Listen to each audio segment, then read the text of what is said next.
Hello everyone, this is Shannon for Waffle Flower Crafts. In today's video, I'm going to do some no-line watercoloring with the beautiful flowers from the Bouquet Builder 5 stamp set, and I'm going to use my Tombow dual brush pens to color. This is the Bouquet Builder 5 combo set, so it comes with the Bouquet Builder 5 stamp set in the front, and in the back is the Bouquet Builder 5 matching dies on their own magnetic sheet. I pulled off the largest stamp with the biggest grouping of flowers from the set and mounted it here on my MISTI, and I'm going to ink it up in a distress ink. This is Antique Linen, a very light color, and stamp it onto some Bristol paper. This is Strathmore Bristol paper, and I am inking this up and stamping it several times because it is a very light ink, which makes it great for no-line coloring, but a little difficult to see. And I actually did ink this up and stamp this 4 times, so the lines are really bold and so I could see them. I now have a couple Tombow dual brush pens colors, and the colors I'm using are on screen so you can follow along. I'm starting with my lightest pink for this biggest flower in this bouquet, which I'm calling a rose, and I color with my marker directly to paper about a halfway up the petal, starting at the base of the petal where the petal meets the center of the flower. And after I've colored about halfway, I'll grab my paintbrush, pick up a small amount of water. I've actually sprayed the water down onto my water media mat.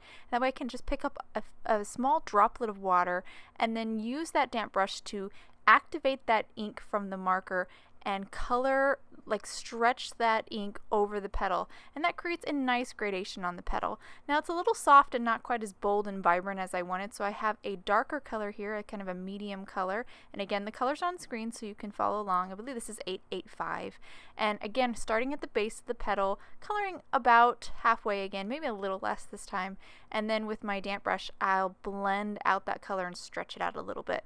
I do think about where light is shining when I work on these petals, or should I say what would be in shadow, and I'll try to make the petals that are behind other petals kind of in the background a little bit darker red, so I might color those more with that red, get more of that red onto the petal than I would. Now I'm moving on to my darkest red, and I'm just going to color just for these top petals, the ones that are getting the most light. I'll just use a little bit of that red at the very base where the petal meets the center, and then for those back petals I'll use definitely more of that red to kind of make them darker. And any part, like some of these petals are overlapping the other petals just a little bit, and I will definitely make sure that where those two petals kind of meet, where the top petal kind of overlaps the other, I'll make that little area really dark with that red.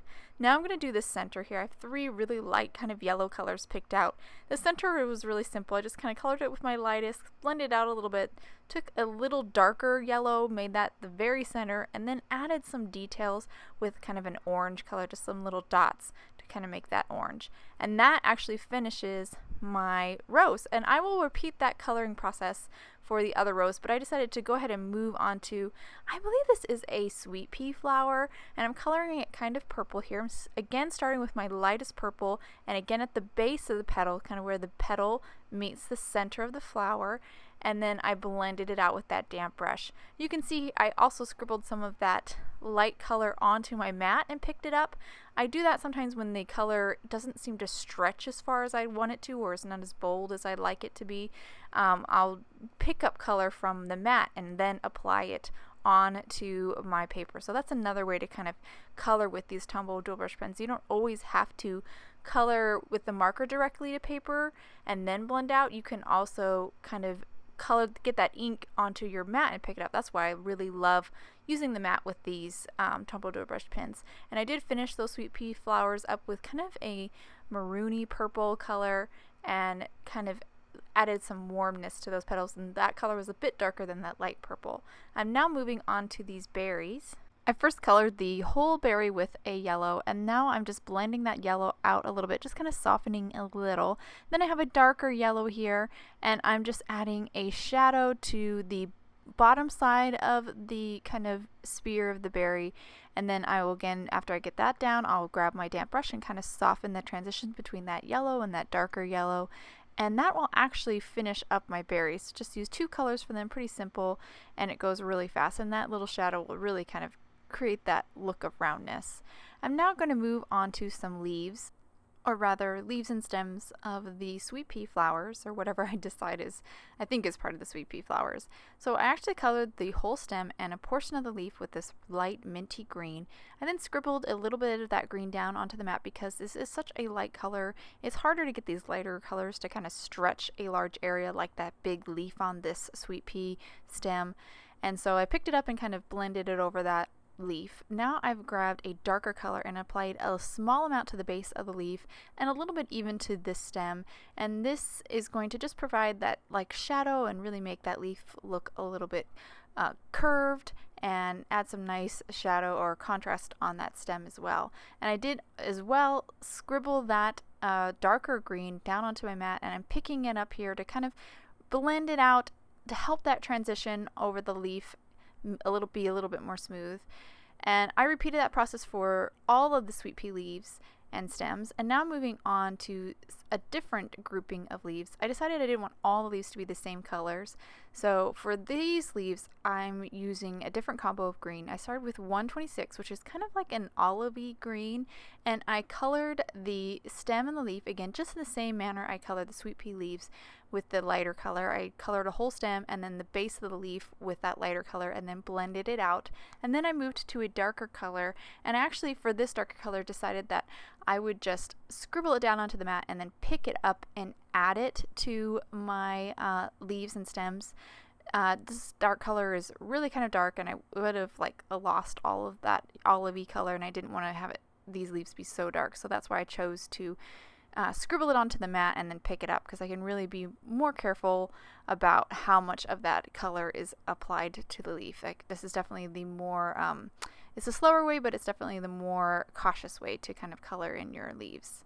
So I am just about done here. I've went ahead and finished all of the leaves, and now I'm just taking my marker directly to paper, coloring in the stem of these berries. And I did grab the stamps up and bring it a little bit closer to me because I was having a hard time seeing what was stem and what wasn't, and I just referred to the stamp set to help me kind of hatch out where that stems were for, or where those stems were for the berries. I went ahead and die cut the flowers out with matching dye, as well as a piece of white craft foam out with the matching dye. This craft foam is going to add some dimension. This grouping of flowers is a little big for my A2 card, so I decided to trim this little portion off. By trimming it off, I did have a little bit of the remaining stem or leaf still visible, so I'm just covering that up with a little bit of white gel pen. You can see that kind of, just that little bit going over that little bit of green completely hit it. And now I'm going to adhere my watercolored flowers onto the craft foam die cut. And then once I get that stuck, I will trim off that last little bit of white craft foam, that same little, well, it's the craft foam that goes to those two leaves that I trimmed off of the watercoloring. I'm going to grab a little bit more glue here just to make sure that leaf is really stuck down to the craft foam before I trim, so I don't accidentally trim more away than I want, and then just trim that real quickly with my scissors. And that will complete my flowers, so I'll set that aside, and I'll now move on to my background. I have an A2 panel here of white cardstock that's 110 weight. I'm going to use some Distress Oxides to ink blend. I'm starting with Fossilized Amber, and then I move on to Ripe Persimmon, and then I'll finish up the lower third here with Candied Apple. This is actually a Christina Werner combo. It is beautiful. She has great videos. I'm sure if most of you have probably seen them already, but if you haven't, you definitely want to check out her background combos or her Distress ink combos, oxides combos. They're really great.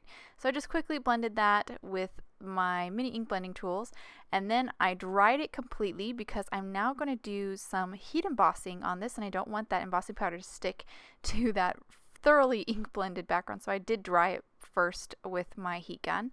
Now I have my MISTI here and the background panel in my MISTI and my flowers here just to help me arrange this sentiment here. This sentiment is from the Big Dots sentiment stamp set, and I am going, once I get it kind of positioned, I will put down some anti-static powder.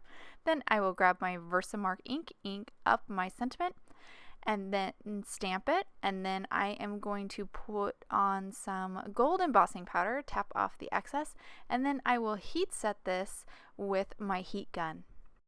And once I finish with that sentiment, I actually have everything ready to kind of put together my card. I'm going to adhere this background panel with some liquid glue down onto an A2 top folding card base made from 110 pound white cardstock. Then I'll grab my dimensional flowers here, add some liquid glue to the backside of these, but I actually don't add the glue to the really spindly portions of the leaves. I only added it to the very center of the bouquet because I wanted those leaves and on the outside to just kind of be free and have a kind of float away from the background panel. Now I'm adding some crystals here. These are gold sparkle crystals from Studio Katia, and once I stuck them down, my card is finished. I'll look at the camera here so you can get a good look at the no line coloring on this beautiful bouquet 5 grouping of flowers. Really pretty. Love the different kind of flowers here. Love the sweet pea flower. I think that's a really sweet flower, especially with that rose, and I like the berries in combination as well. And then we have that beautiful ink blended background with the distress oxides and that sweet sentiment from the Big Dots stamp set. I hope you guys enjoyed today's card and video. If you want any more information on the products I use, please visit Waffle Flower, and you can follow us on YouTube, Instagram, and Facebook for more creative ideas. Thanks for watching. Have a wonderful day.